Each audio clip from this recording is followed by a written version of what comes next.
ಲೋಕದಿಂದ ತಂದ ಪ್ರೇಮದ ಸಂದೇಶ ಭೂಮಿಯಲ್ಲಿ ಹಾಡಿ ತಿಳಿಸೋಣ. ಪ್ರೀತಿ ಹಂಚೋಣ, ಆನಂದ ಪಡೆಯೋಣ, ಬನ್ನಿ ಪ್ರೇಮ ರಹಸ್ಯ ಹೇಳೋಣ.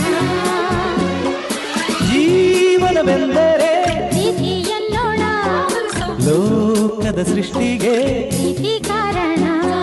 ಜೀವನವೆಂದರೆ ಪ್ರೀತಿ ಎನ್ನೋಣ, ಲೋಕದ ಸೃಷ್ಟಿಗೆ ಪ್ರೀತಿ ಕಾರಣ.